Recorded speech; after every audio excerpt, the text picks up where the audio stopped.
Ethan Blackwood didn't believe in second chances, especially not in love. At 36, he was the youngest CEO in the city's booming tech industry, known for his icy demeanor and ruthless business instincts. His employees respected him, feared him, and rarely ever saw him smile. To Ethan, emotions were distractions. Feelings complicated decisions. Love weakened focus. That philosophy had been forged years ago, the night his fiancée walked out just weeks before their wedding, leaving behind a simple note: "I can't marry a man who doesn't know how to feel." Since then, Ethan had buried himself in work. His penthouse apartment overlooked the skyline, but it felt empty. His calendar was full, but his heart was silent.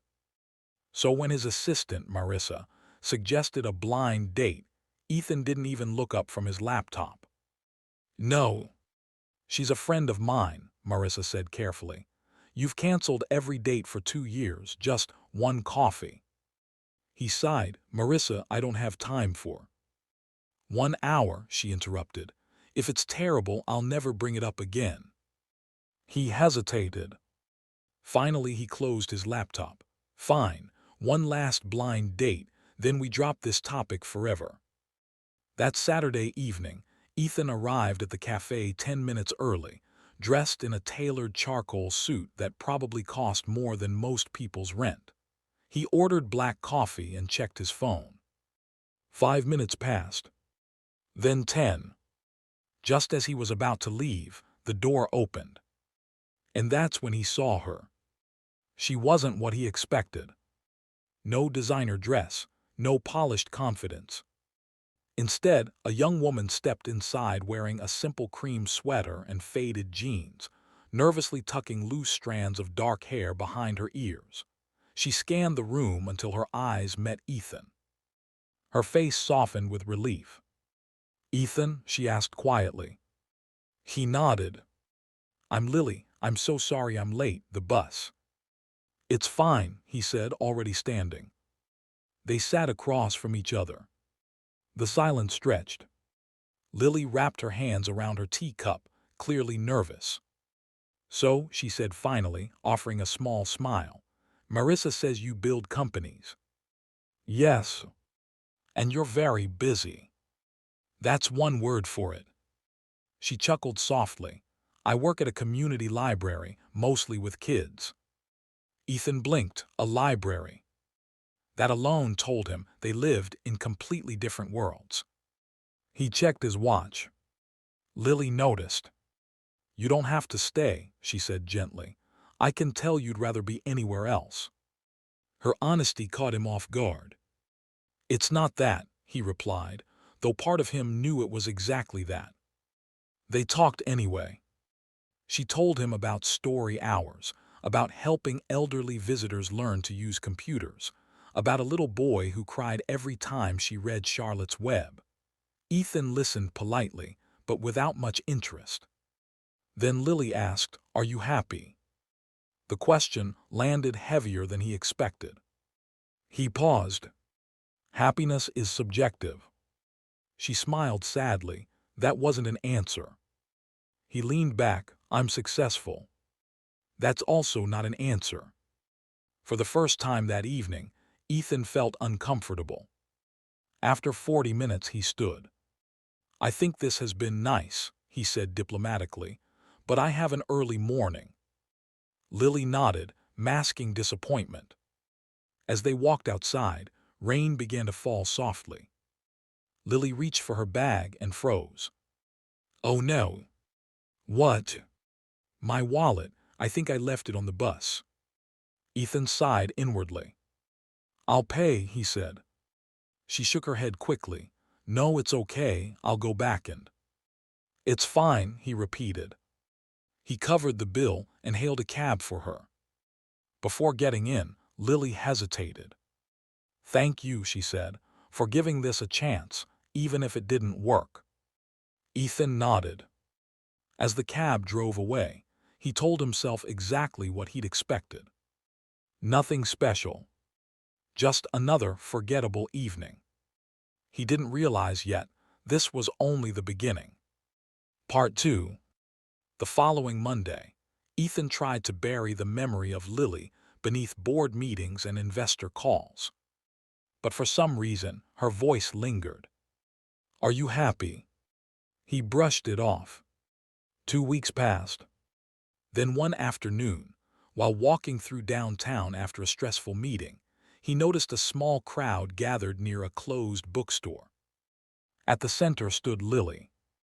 She was holding a box of donated children's books, speaking softly to a group of parents and kids.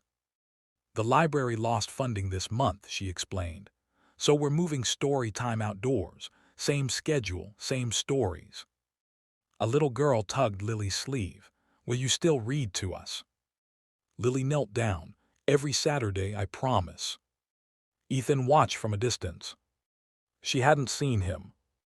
Something about the way she spoke to those children, like they mattered, made his chest feel strangely tight. He approached. "Lily." She turned, surprise flashing across her face. "Ethan, I didn't know you did this." She smiled. "I didn't think it was important." He glanced at the worn books. "Why didn't you tell anyone about the funding issue?" She shrugged. "Lots of people have bigger problems." That night, Ethan couldn't sleep. For the first time in years, he felt restless for reasons that had nothing to do with work. The next day, he made a quiet donation to the community library, enough to cover their program for a year. He told Marissa not to mention his name. A week later, Lily texted him. "Someone anonymous saved our story hours. Thank you for listening that day." He stared at the message for a long time before replying. Glad it helped. They started texting occasionally, then meeting for coffee.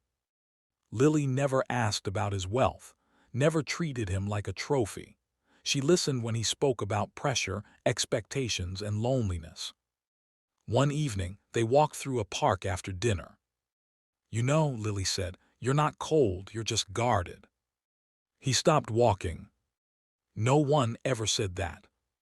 She met his eyes. "People don't become distant for no reason." He swallowed. He told her about his fiancée, about being left, about building walls so high nothing could hurt him again. Lily didn't interrupt. When he finished, she simply took his hand. "You survived heartbreak," she said softly. "That doesn't make you broken." Something inside Ethan cracked. He realized then that this woman, this quiet, gentle librarian, had done what no one else ever could. She made him feel safe enough to be honest. Weeks turned into months. Ethan started leaving the office earlier. He smiled more. His employees noticed. But not everyone approved. His mother, Eleanor Blackwood, was unimpressed. "She's not from our world," Eleanor said sharply over lunch. "You need someone with status, influence." Ethan stood up. "She has more heart than anyone I've ever met. That's enough." Eleanor shook her head. "You're risking everything." "No," Ethan replied. "For once I'm choosing something real." Part 3. The breaking point came on a rainy Thursday night. Lily called him in tears. "They're closing the library branch," she said. "Permanent shutdown." Ethan drove across town immediately. He found her sitting on the library steps, hugging her knees. Without saying a word, he sat beside her. "I failed them," she whispered. "The kids, the families." He wrapped his coat around her shoulders. "You didn't fail anyone." He spent the entire night on his phone, pulling favors, arranging meetings. Within a week, Ethan purchased the building through a nonprofit partnership and converted it into a learning center, complete with reading rooms, computer labs, and after-school programs. At the reopening ceremony, Lily stood frozen, tears streaming down her face. "You did all this for me." He shook his head. "For them, you just reminded me why it matters." That evening, under soft string lights in the courtyard, Ethan got down on one knee. "I came to that blind date expecting nothing," he said, But you gave me everything I didn't know I was missing. Lily, you changed my life. Will you marry me?" She covered her mouth, crying. Yes, 1,000 times yes. Months later, they married in a small garden ceremony surrounded by children from the library and people whose lives Lily had touched. No flashy headlines, no celebrity guests, just love. Ethan Blackwood, the cold CEO who once believed feelings were weaknesses, now volunteered on weekends, read bedtime stories, and laughed freely. He learned that success wasn't measured in profits or power. It was measured in moments, in kindness, and in finding someone who sees your broken pieces and loves you anyway. All because of one last blind date.